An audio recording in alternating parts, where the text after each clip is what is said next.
कि सेहरा के नेग हमर होला। ई दुल्हा दुल्हन बैठल बनी चाहे हमर बड़ भैया बनी चाहे चाचा जी चाची जी जे भी बा गार्जियन सब कोई की खातिर गीत बा कि सेहरा के नेग हमर होला दुल्हा आल बेला। सेहरा के नेग हमर होला दुल्हा आल बेला। क्या बात है।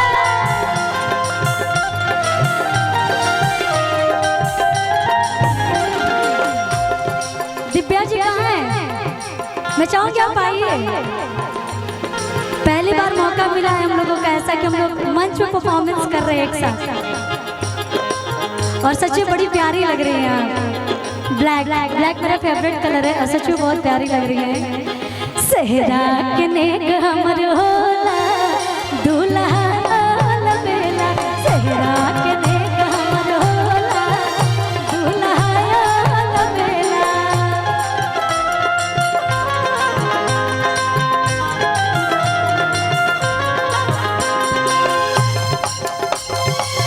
क्या बात है।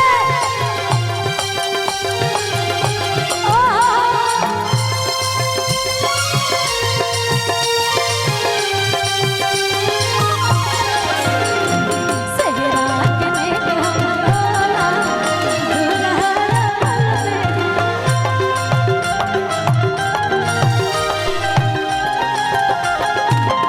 और अगर दुल्हा के पापा जी अगर यानी हमारे चाचा जी बैठल होते ई लाइन उनके डेडिकेट करत का।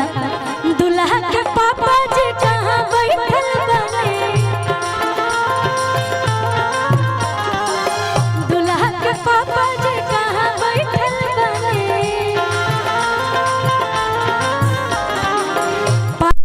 नोट लेके मंचे पे आए।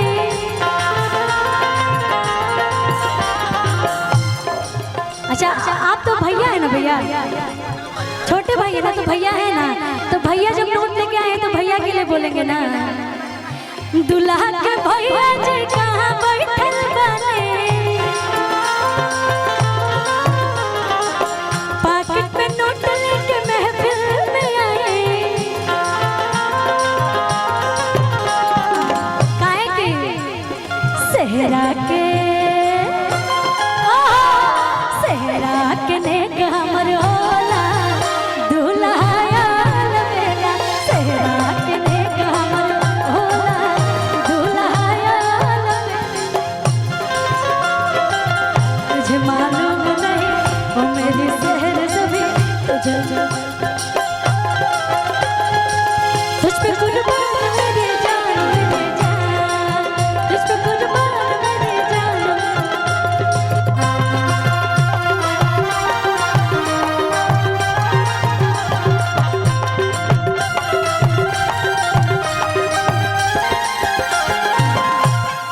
और चाचा जी जहाँ भी होंगे सुन रहेंगे तो मैं लास्ट लाइन ये बोलूंगी क्योंकि आप सबकी फरमाइशें बहुत आ रही हैं और कहेंगे दुल्हा के पापा जी कहाँ बैठल बने। अरे पॉकेट में नोट लेके महफिल में आए। क्या हुआ। अच्छा कहाँ गए भैया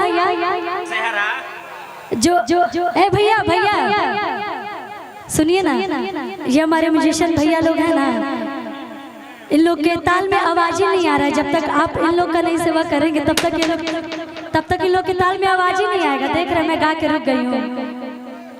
कोई बात नहीं भैया हमारे भैया बहुत दिल के राजा हैं और कहेंगे कैसे आए कि दुल्हा के पापा जी कहाँ बैठल बने।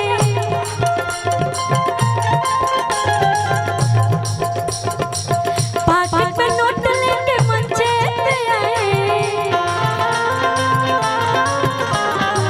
काहे की सेहरा के नेग हमर होला दुल्हा आल बेला।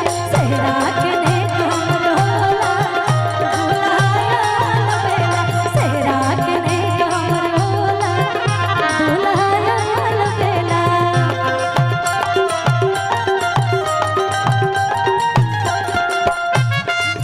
तू हम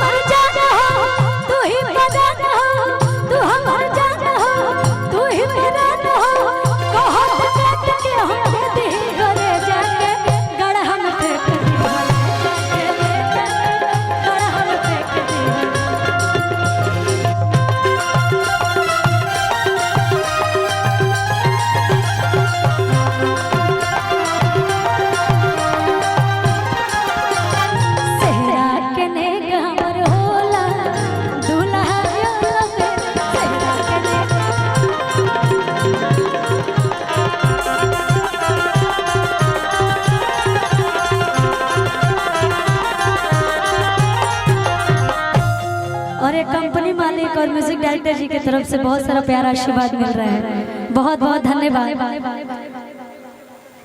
एक लाइन बोलेंगे क्या? कॉर्ड दीजिएगा, कॉर्ड।